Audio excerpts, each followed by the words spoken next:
Conversando con un joven que me envió esta imagen, le intrigaba mucho en su corazón, al pensar que su propia vida pudiera estar cayendo en un abismo, siendo él parte de una iglesia. Entonces le surgió la pregunta a este joven: ¿puede estar una persona llevando una vida de riesgos aún dentro de la iglesia? ¿Me puede estar llevando al abismo la misma iglesia? Y yo le contesté: la iglesia no. La iglesia de Jesucristo no, pero sí la religión. O sea, le decía: mira, todas estas personas que tú ves cayendo ahí y que pasaron por una iglesia son los religiosos, son los que la Biblia llama los fariseos, personas que tuvieron la oportunidad de estar en una iglesia, pero que desaprovecharon la oportunidad. Por eso la imagen. Y esto lo registra claramente el apóstol Pablo, porque no es algo nuevo que esté sucediendo en la iglesia. Y muchos se desaniman y dicen: no, yo mejor me voy porque hay una partida de hipócritas, y se van. Y se van a lo peor, se van al mundo donde hay más hipócritas, aún sin esperanza. Pero no ha sido nada nuevo en la iglesia.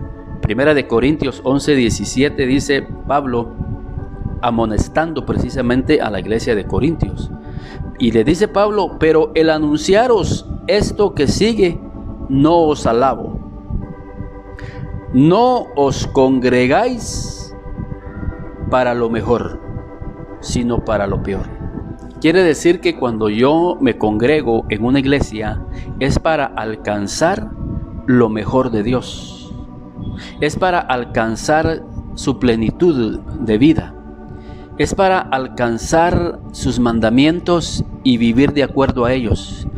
Es alcanzar y obtener el Espíritu Santo de Dios para que pueda dirigir mi vida con sabiduría y con inteligencia.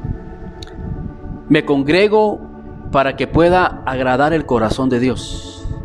Me congrego porque Dios tiene preciosas y grandísimas promesas para mi vida. Pero Pablo dice: pero muchos se están congregando para lo peor. Y por eso es que vemos esa imagen. Es elocuente y es bíblica. Hay muchos que se están congregando, pero lejos de ser una bendición, el congregarse es una maldición.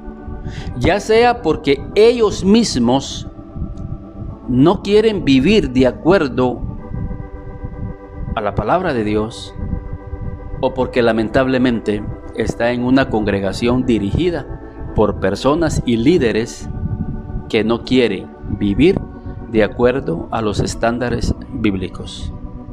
Y era lo que estaba pasando precisamente en la iglesia de Corintios. Solo veamos más adelantito, en el versículo 2, porque en el versículo 18, ahí en 1 Corintios 11, un versículo después.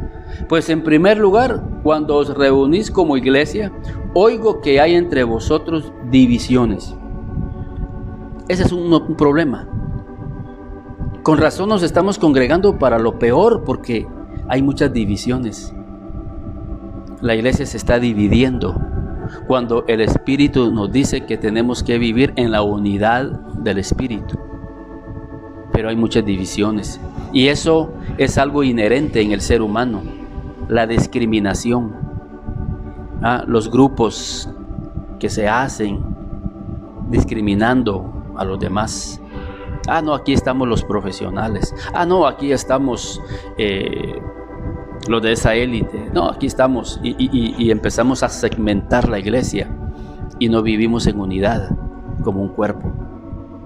Y eso le hace daño a la iglesia. Pero más adelante el problema de fondo, aquí lo dice en el versículo 29, porque el que come y bebe indignamente sin discernir el cuerpo del Señor, juicio come y bebe para sí. El problema principal del por qué vemos a tantas personas cayendo al abismo es porque no reconocieron y no pudieron discernir el cuerpo de Cristo. No pudieron discernir que Cristo se mueve a través de los hermanos, por muy sencillos que estos sean. Cristo está en ellos, y cuando tú ofendes a ellos, a Cristo ofendes. Por eso Jesús dijo: tuve hambre y no me diste de comer, tuve sed y no me diste de beber, enfermo y no me visitaste. Señor, pero ¿dónde te vimos con hambre? Por cuanto no se lo hiciste a ellos, a mí no me lo hiciste. O sea, esta gente no pudo discernir que Cristo estaba en esos hermanitos, y por eso dice Pablo, comieron juicio. O sea, congregarme en una iglesia para comer juicio, entonces no me congrego, dirá alguien. No, lo que tenemos que hacer es congregarnos y vernos como hermanos, y vernos y reconocer que Cristo mora en la vida de mi líder. Es Dios hablándome a mí a través de mi líder. Pero hoy muchos no quieren reconocer liderazgo. Y Jesús dijo, miren, esta escritura es maravillosa lo que dice: y Él mismo ha constituido apóstoles, profetas, maestros, pastores, evangelistas. Dios mismo los ha constituido, dice este pasaje. ¿A fin de qué? De perfeccionar a los santos, perfeccionar a la iglesia. Pero hoy muchos no quieren discernir a Cristo a través del liderazgo, y por eso es que están en una iglesia, y lejos de que la iglesia fuera una bendición, se convirtió en una maldición para ellos. El Señor dice que nos congreguemos para alcanzar lo mejor. Jesús, hablando de María, hermana de Marta y de Lázaro, dice que María estaba a los pies de Jesús, escuchando sus enseñanzas, disfrutando de su presencia. Y Jesús dijo de ella lo mismo que dijo Pablo: María ha escogido la mejor parte. Que cuando tú te congregues en la iglesia, sea para alcanzar la mejor parte. Que Dios te bendiga.